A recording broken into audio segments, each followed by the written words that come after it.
Welcome to Nutrition Nuts, where we discuss the latest nutrition breakthroughs, supplements, and wellness choices with leaders in the natural products industry, health practitioners, and research scientists. I'm your host, Jim Wilkes, certified nutritionist. Thanks to our main sponsor, HollyHillVitamins.com, the place for great selection, service, and prices. Check out their extensive wellness library for updated science-based info.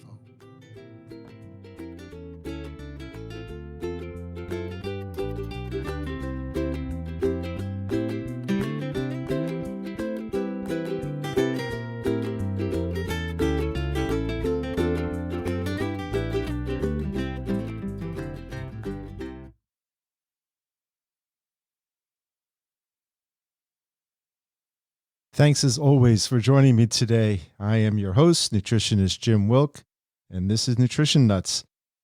Today I have Julia Craven. She's the VP of Education for Enzymedica, the #1 selling enzyme company. Julia has over 30 years in the natural products industry and is one of the nation's foremost experts on the science of enzymes. As many of you have listened to me for the many years, I have done numerous shows on the power of enzymes. I think it's so critical. I know it can be confusing at times to the general public. So I feel it's important to keep educating on how to utilize these little powerhouses. I use them myself. It's confusing to me sometimes. So it's wonderful to have an expert like Julia on the show to go over some things and have my questions answered as well. We'll be discussing what makes a quality enzyme, what to look for, why pH matters for enzymes, why taking a digestive enzyme consistently is important, and talk about a little bit about food intolerances, especially the gut-brain connection. And, we'll go over some of the things. They make up so many products. We can only touch on a few of them, but I still think it's important to get the basis of it, and we'll go over some of their best sellers and things and some of the new things that they have as well. So hang in there, and we'll talk to Julie in just a couple of minutes. I got a little bit of news I thought I came across that I thought you guys might be interested in. This is from Bloomberg Business Week recently, and what struck me was the headline, "Big Junk Foods Campaign to Get You Eating Doritos and Oreos for Dinner." Now, if someone's going to get me, that's the headline. They're good at that, right? So you've probably heard the term ultra-processed foods. That's the new term that's out there. I think it was superfoods years ago. Now it's ultra-processed foods. You'll see that in a lot of the headlines, and it's blamed for everything that's going on out there, right?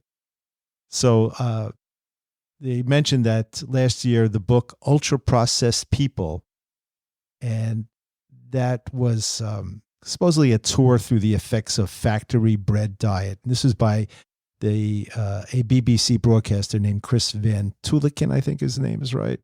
And it got a lot of reviews. And on this panel in early fall, there's a renowned food scholar, which is funny, renowned food scholar. He's a molecular biologist and author, and his name is Marion Nestle, which I thought was kind of ironic. He said that the number of studies connecting ultra-processed foods to negative health outcomes had passed the 1,600 mark. It went on to say that it describes about 3/4 of the American food supply. Well, I guess, if you're listening to this show, my listeners probably already know that. They understand that everything out there seems processed, all the ingredients. And they really can't define it exactly what this ultra-processed did. But one person said some like to define it as foods made with ingredients you wouldn't find in a home kitchen. I think that's pretty my viewpoint as well. So now a lot of the companies out there, they're shortening the ingredients list, which doesn't mean that it's not ultra processed, but it tends to look healthier. And some of the leaders of these companies I was reading, they like to say we like to stay away from buzzwords, and they consider ultra processed a buzzword. And they had the guy from who owns Smuckers. You remember Smuckers, right? It's still run by family members there. They just acquired Hostess Brands, the maker of Twinkies. So I guess that's a good reference, right? And then the PepsiCo guy, he's the CEO.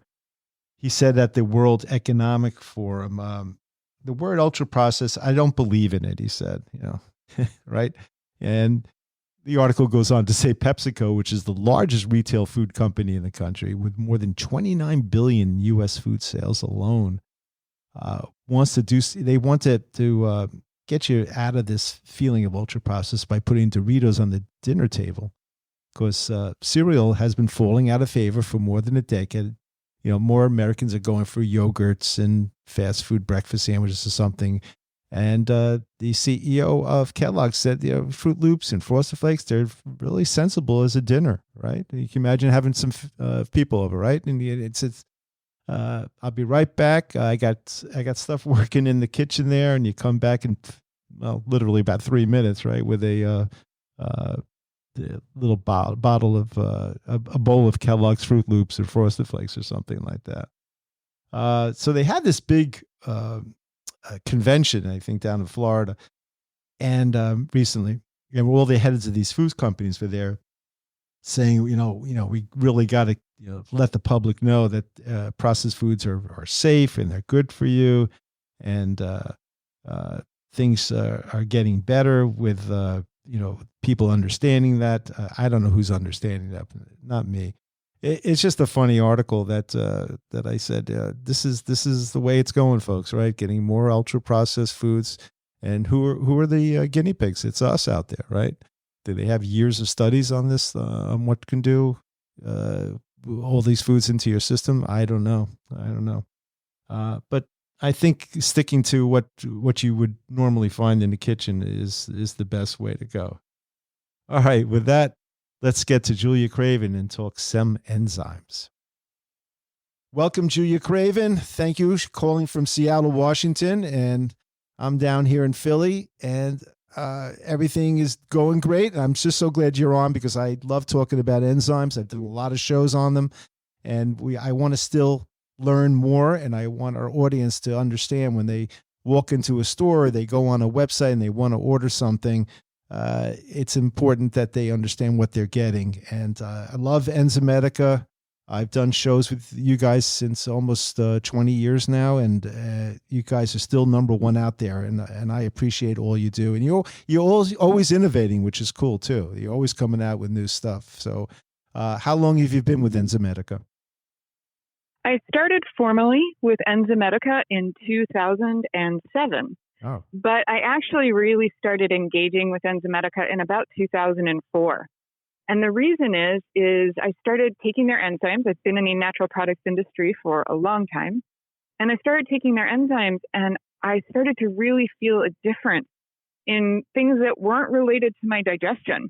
Mm-hmm. My cognitive health, my memory went way up. I'd been having what I thought were focus issues. And in my mood. And I was like, how is this happening from an enzyme? And I started studying, and I studied nothing but enzymes for about 3 years. And eventually, Enzymedica hired me. Right. So were you having digestive issues, and that's what drew you to that, or was it just a happen chance? I actually didn't identify as having digestive issues ever. I actually had focus and mood issues. But I knew that I always felt a little bit off after I ate gluten. And you got to remember, in 2003, 2004, people really weren't talking about it at that time. But Enzymedica created an enzyme called glutenase. And I was like, what the heck? I'm going to try it. And I did.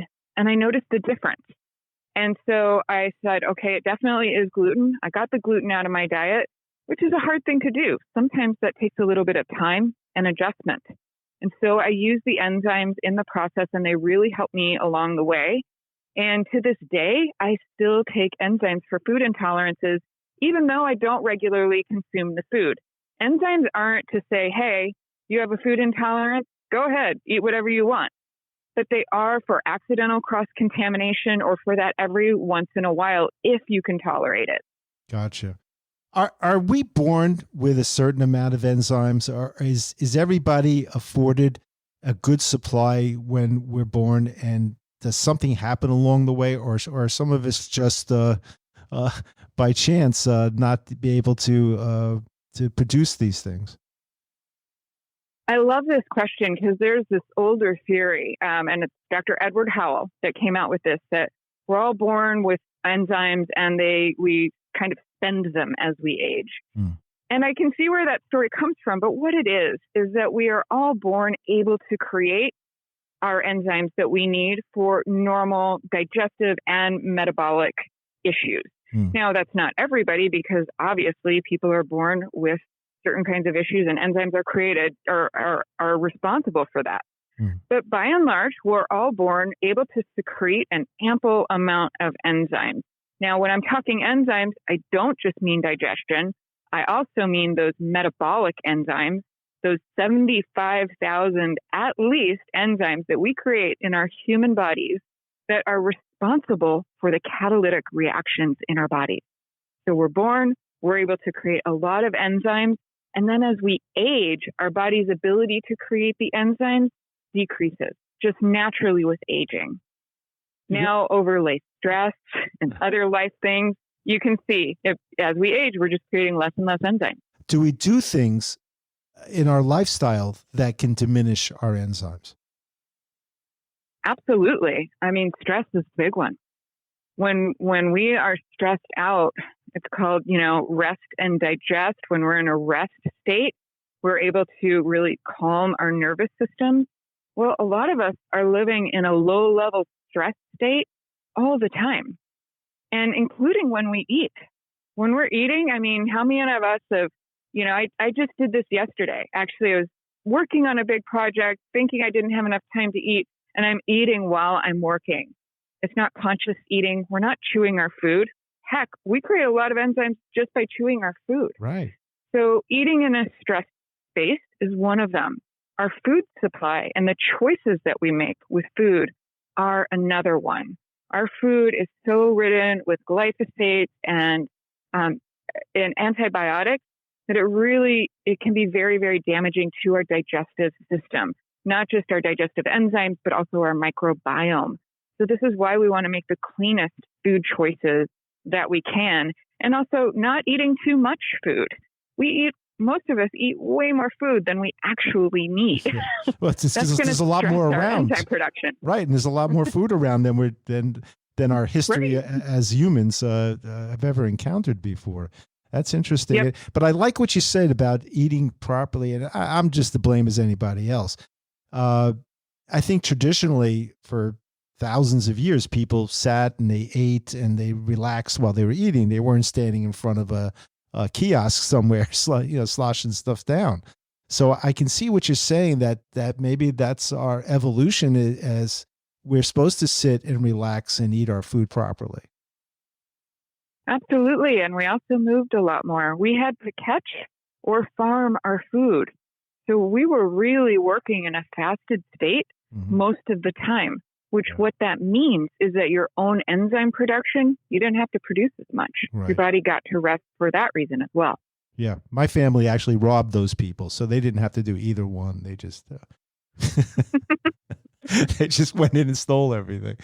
But I take enzymes myself. Now, all creatures they produce enzymes, but aren't there different degrees of enzyme, or different kinds of enzymes that creatures do? Because I've always heard, and again, story-wise, that this is why vultures can take something that's bad out there and eat them and not get sick, or dogs have higher amounts of enzymes that can ward off bacteria and things like that. Is there any truth to that?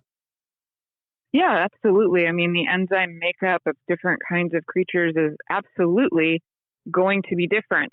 So it makes absolute sense. Also, stomach acid is a difference with different kinds of animals. But one thing holds true. If there is no enzyme activity, there is no life. Enzymes have to be present for any life. And I mean plant life, fungal life, any kind of microbial life has the presence and the activity of enzymes.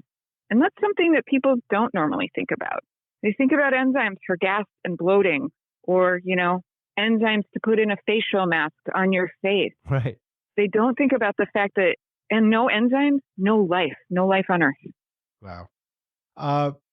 Should people take digestive enzymes consistently to see their effect, or can it be once in a while type of thing? I know I'm going out tonight. I know I'm going to be eating this and that, and I'm not used to that. I'll take some enzymes. Can it work that way, or does it have to be on a consistent basis to really see the benefit? Enzymes are cool because you can use them either way. So I'm going to go through the true benefit of taking a digestive enzyme consistently. Okay. I call that digestive enzyme therapy because you're getting a much more therapeutic benefit. So it has three main tenets. This is the three main benefits for what you get when you take them consistently. You're breaking down your food much more easily. So your body is spending less energy on simply breaking down food. When you break down your food more completely, you're also getting better nutrient bioavailability. We're getting a lot more nutrition from our food. Mm-hmm. A lot of us are taking pills and multivitamins and things like that to try and make up our nutrition gap. Right. But we never stop to think, are we actually getting the nutrition out of our food? So that's point 2. Point 3 is enhancement in the microbiome. And this is why formulation matters with enzymes so much, is that when you are consistently taking a digestive enzyme and you are consistently having better elimination processes in your body, your microbiome by nature is going to be cleaner, which means that your microflora or the probiotics that you're taking are going to be able to work together. Enzymes and microflora, those beneficial bacteria in our gut, they work together in symbiosis. So if you're taking an enzyme consistently, you're cleaning up the area so that your microflora can do better. And your microflora, guess what it creates? It creates enzymes. So they've been working in harmony in our gut together. So when you have those three things together, better nutrient bioavailability, better microbiome, which we all know, the immune system, the gut-brain axis, all of those things, and then more energy, that's a pretty sweet deal. There aren't a lot of products that can do that for us. Right. So that's taking it consistently. And by consistently, I mean with your largest meal every day. If you can get more in, great. But I try and, compliance matters. I think if you can get it in with your largest meal, great. Now, if you're going to go do something naughty, I'm going to go to some baseball games this summer and I'm going to eat some things I would not normally eat. Sure, I'm going to take extra. So with so I think we just touched on this a little bit, but I'm just curious. Older people, when I see older people as clients and things, they tend to have more digestive issues. Is this because it's starting to wane as we get older? Starting to get diluted more? We're not producing as much? Absolutely. We're producing less stomach acid, and we're also producing less of our own enzymes, which they come from a lot of places in the body, but there's a lot of pancreatic secretions which contain enzymes. So that's one piece of it, is the aging piece. But then the other piece is we think about what's the long-term toxicity exposure? What is impacting them in that way? And also many of our older friends are on medication. And medications are going to slow gastric secretions. They're going to slow motility. So we see things like constipation becoming much more prevalent. When we get slow motility, we get bacterial overgrowth. You can see how it just starts to tumble. So the other interesting thing, though, is that many times we're eating less and less food, which is actually a good thing. It's the body's way of preserving energy, but you may not need as powerful of an enzyme. You just want to make sure that you're taking it pretty consistently. Gotcha. Is there any downsides that we should talk about? Any caveats for people who want to try an enzyme product? There are really no downsides because there's no actual toxicity with enzymes. All that enzymes are amino acids, which are folded up in a certain way that have a catalytic energy to them. They have a charge to them. So here's the worst thing that's going to happen from an enzyme point of view. For some reason, and it's not very likely, that enzyme doesn't get used. You know what it does? It just denatures and you have amino acids. So no toxicity. Now, what can happen, doesn't happen very often, happens every once in a while, is if you have that person who comes in and they have been eating a Big Mac every day for 15 years, and they say, hey, what's your favorite enzyme? And we say, Digest Gold, it's the number one, everybody loves it. And they're like, great, if one is good, 6 are better because we're Americans. And they've been supersizing for years and years already, right? Right. Actually, they could have a cleansing response. Those enzymes could actually be getting in there into the lower GI and breaking up God knows how many Big Macs down there and breaking those up. And what happens then is a feeling of cramping, gas, maybe some diarrhea. All you do is you back off the enzyme dose. So when I'm working with people, I actually believe in more of a low and slow approach, starting with a mid-level product versus necessarily the highest potency. Because with Enzymedia, because of the way we formulate and because we're so keen on active units, we have very, very potent products. Wow.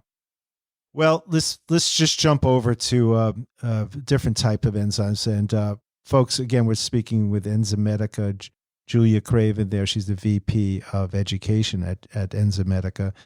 And go to our website, hollyhillvitamins.com. That's our sponsor. And you can I mentioned nuts, NUTZ, and we'll give you a little break on the maybe up to 15% off the price of their products. And we'll get into a few of their products in just a bit. The ones, I mean, we can literally speak for 2 hours on their products, folks, but I'm not going to do that to you. We'll pick things that I'm interested in and what I think is good.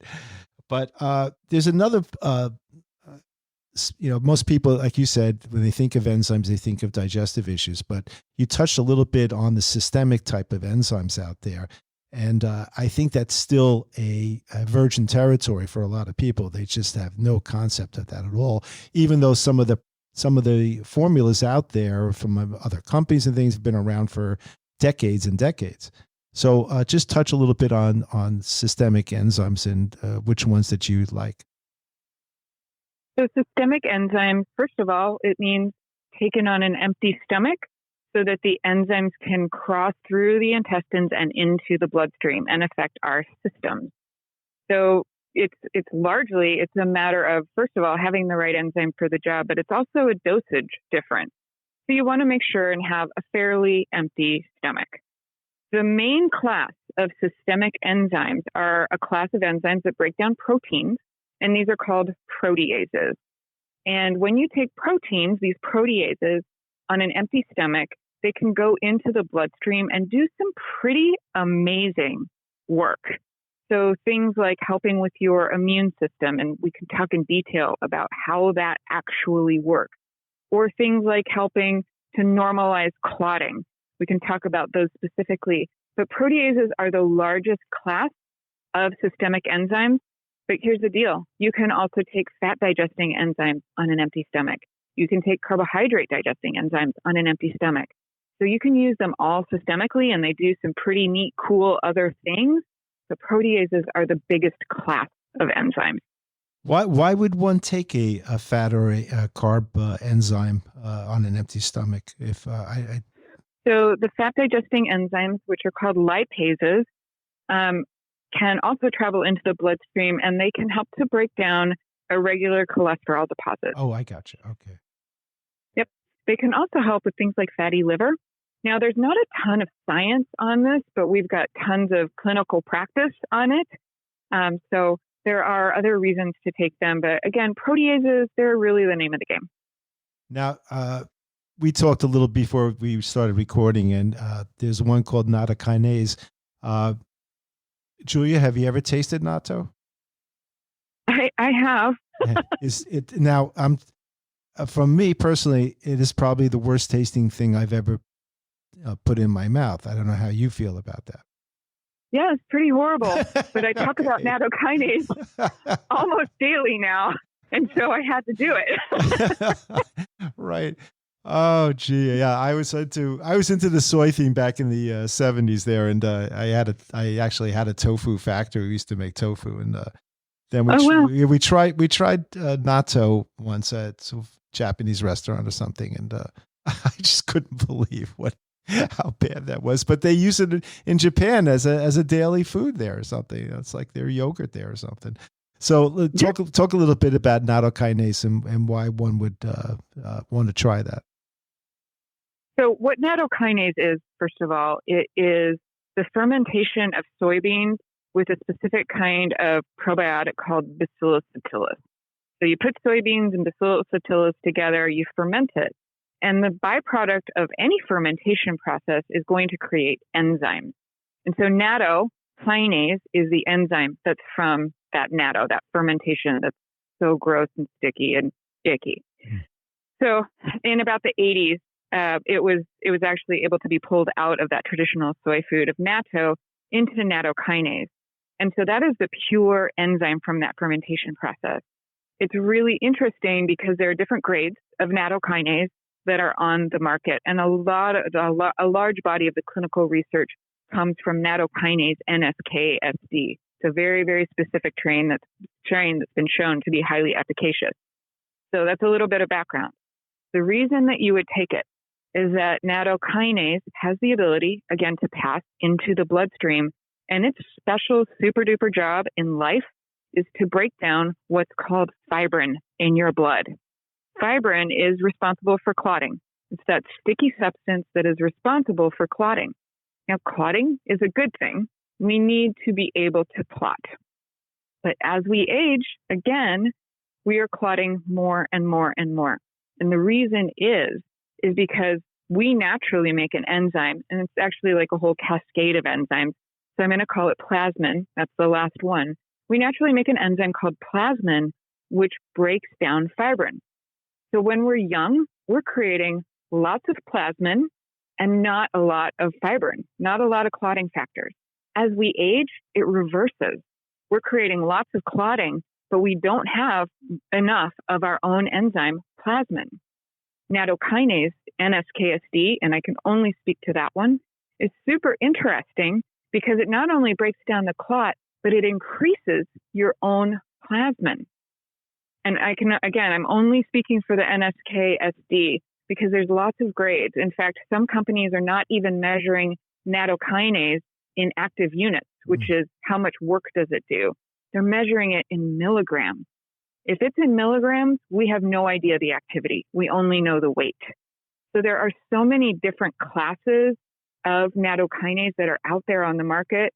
You want to make sure that you're getting a quality one that's measured in activity, not in weight, and that it has some cofactors with it as well. As an example, Enzymedica's natto-K product has some bromelain in there. Bromelain being the enzyme that comes from pineapple. Well, bromelain also has fibrinolytic activity. So you want to make sure that the nattokinase is measured properly and that it also has some friends along with it. But I was telling before the show, I've had live blood cell analysis.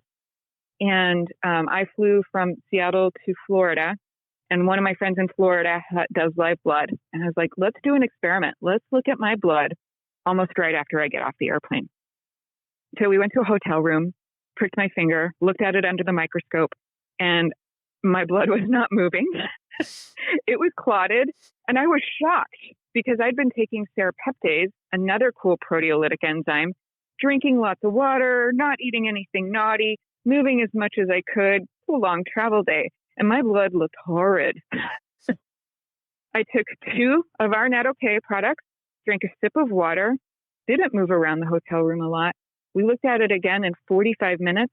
My blood was unclotted. It was flowing. I have a video of this if you ever want to see it. It's incredible, but it does work super fast. It is such an important thing in this age of cardiovascular disease being a #1 killer in America.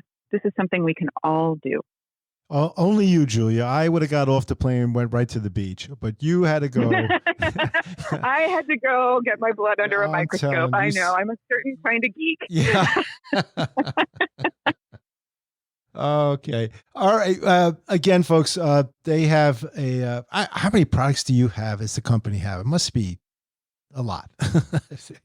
It's a lot at this point because, we're the first enzyme company. Yeah. In 1998, we have all of those beautiful products, but we're also a digestive care company, and we started to branch out into metabolic health. And right. and other areas, but digestion is our core. Yeah. Folks, go to Enzymedica.com. You can see a lot of their information there.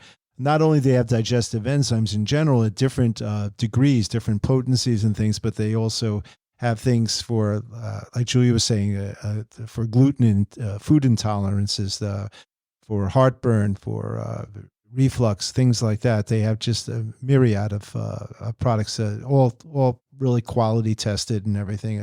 And quality makes a big difference when it comes to enzymes. A lot of people get vitamin C as vitamin C, but the enzymes is a big difference in companies and things. So you can trust them. But I want to talk about a couple of new products that Enzymedica came out that I'm a little fascinated today.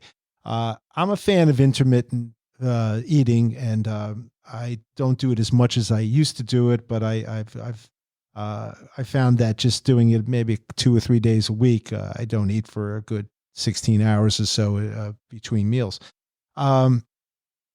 And I saw your Fasting Today product, which just came out recently. So explain that a little bit. I thought it was a great idea. So intermittent fasting and fasting has been around for a long time, but it has definitely seen an upswing in the last 5 years. And for so many reasons, it's so good for you. But there are a few drawbacks. One of them is electrolyte imbalance. And the reason that happens is when our bodies go into ketosis, we have a major shed of water from our fat cells. So, I'm always excited when I step onto the scale after a day of fasting. I'm like, oh my gosh, I lost 4 pounds. No, you lost 4 pounds of water. But with that water comes minerals. And so with fasting, we always want to be replacing our electrolytes.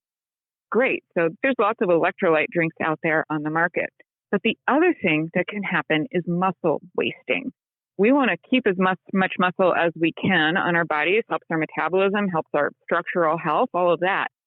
So we've added with those electrolytes essential amino acids, the 9 essential amino acids, the ones that you have to supplement with. And then on top of it, the other thing that can happen with fasting sometimes is some constipation. We may not be eating as much fiber, or because we're fasting, our digestive system flows with the motility. There's nothing to make it move, and it might take a minute to jumpstart that. So we have a few grams of this really cool fiber called baobab fiber. Baobab is so interesting because it's actually, I think of it like a fiber and an antioxidant combined. It has a lot of antioxidant capacity, but it's also a prebiotic, and it feeds the microbiota in your gut. So we have this it's a 3-in-1 product for all the things that your body needs extra support with when fasting. I like to also talk about it with what I call the meal skippers or the breakfast skippers. A lot of people are fasting and they don't realize it because they're like, I just don't eat breakfast. I don't eat till noon. So they're getting a pretty decent fast in there. Right. Why not use it, as an on-the-go? I use it as an on-the-go helpful drink when I travel all the time. Cool. Yeah. It tastes good too. It's yummy. Yeah, it's really good. It's a yummy pineapple flavor. Yeah, I'll report back to you folks. I just started trying this for the first time there. But I think it's a great product. It makes a lot of sense to me.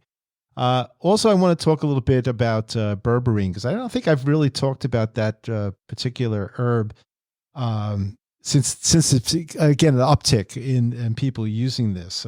It's an old Ayurvedic formula type of thing that they've used, traditional Chinese medicine and all that. A lot of people are coming in for blood sugar levels and blood cholesterol levels to support that. So you guys came out with a berberine phytosome, which was pretty interesting. Is it a lot about absorption? It is a lot about absorption. Berberine has really, really low levels of absorption into the bloodstream, which is why you have to take pretty high amounts. In meta-analysis, in most of the clinical studies, it's at least 1,500, often 2,000 milligrams a day. So you have to take a pretty large amount to get a pretty small amount of output into your bloodstream. Mm-hmm. And the phytosome has solved that issue. Wow. So the way that the phytosome works is that it's not a liposome. It's actually more complicated than a liposome. We're seeing a lot of liposomal vitamins on the market, which is like the nutrient and it's bound to a fat.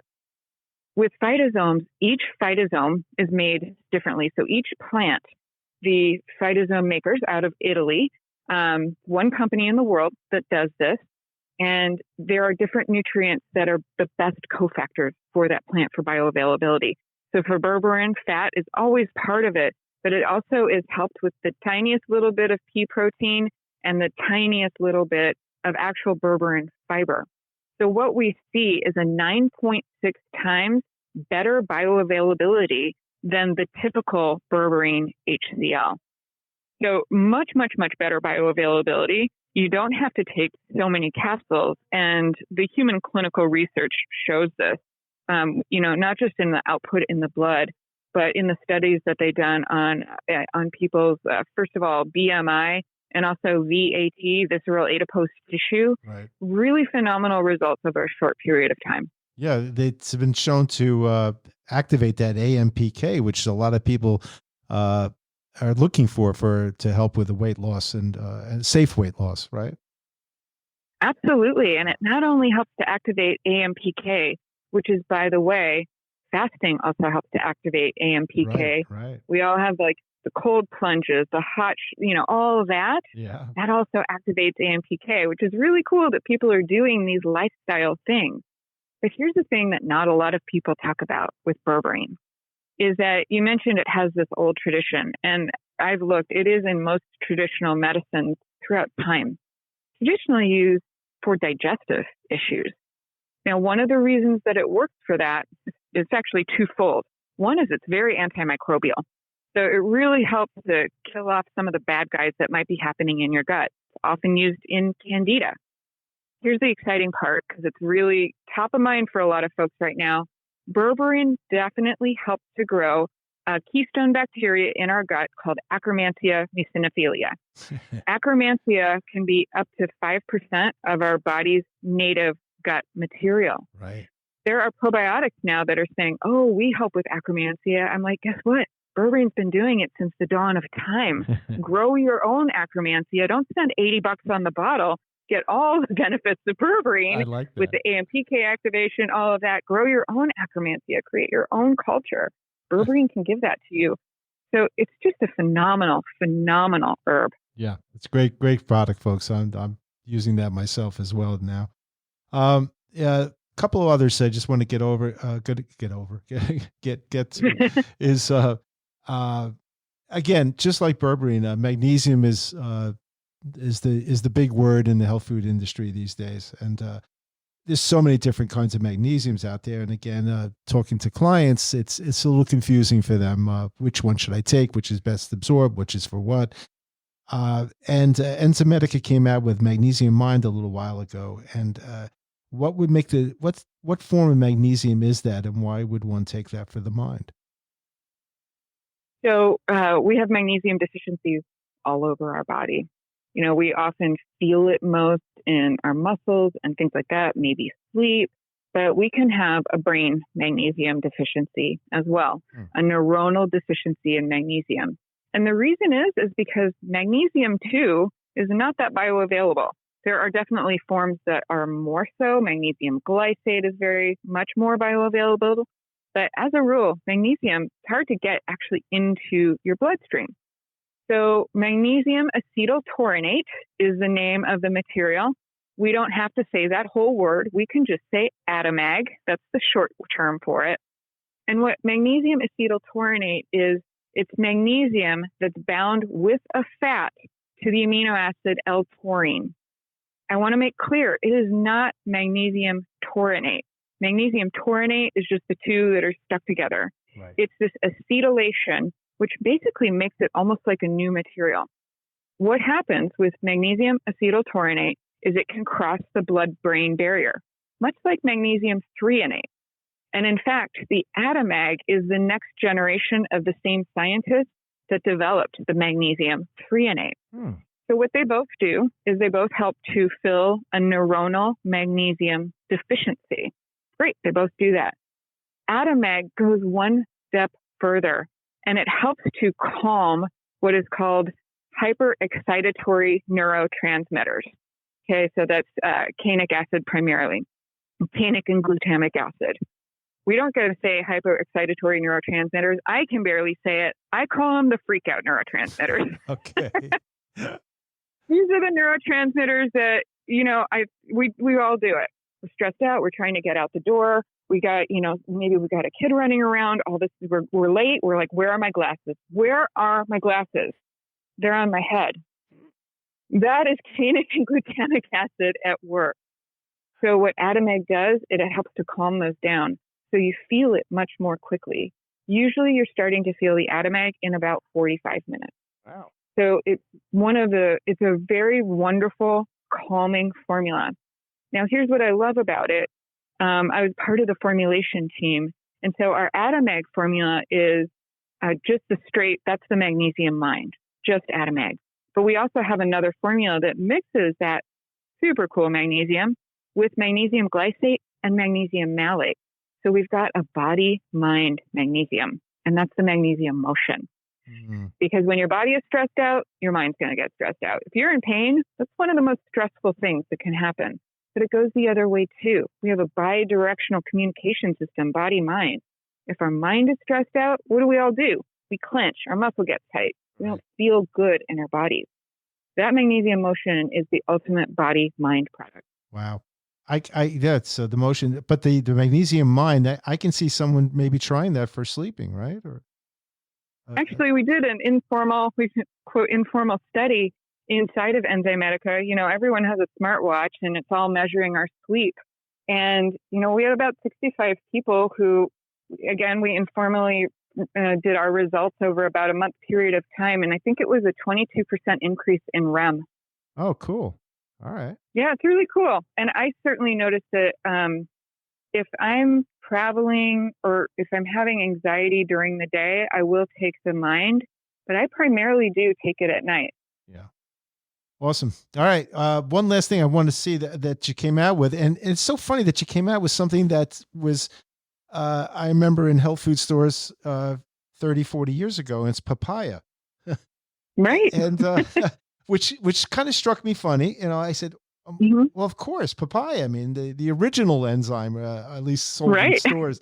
What was the take on that? I can see sitting around, someone brings that up at the board meeting and they go, what are you talking about? Hey, we're just a dominant enzyme company. We don't care about papaya. Yeah. No, actually, we've cared about papaya for a very long time. Uh-huh. So we couldn't quite crack the code on it. Just launching a plain papaya, not good enough. There are other people that did that. They did that just fine. We wanted to find organic papaya, first of all. So we have the organic papaya in there. And the papain is that enzyme that comes from the papaya.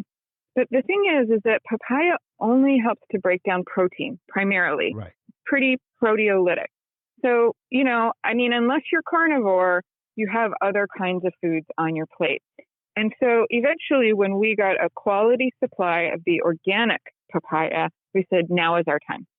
And so what we've done is we've taken that papaya enzyme and then we've mixed it with a base blend of Enzymedica's TheraBlend, which is TheraBlend means it's going to work throughout your digestive system, your stomach, your small intestine, and into your microbiome, that TheraBlend process, so that you have enzymes in there that help to break down carbohydrates, enzymes for fats, enzymes to help you with the conversion of fibers in your lower GI.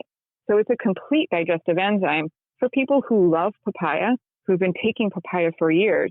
It's just a level up on it. And many people, honestly, don't want to take a capsule anymore. They kind of have pill fatigue. So it's chewable and yummy as well. There you go. That's the biggie right it's there. It's got to be yummy. That's so funny. Well, remember, folks, you can go to hollyhillvitamins.com, mention the show Nuts, and we'll give you a 15% discount on Enzymedia products. And again, you can go to enzymedica.com and get a lot more information.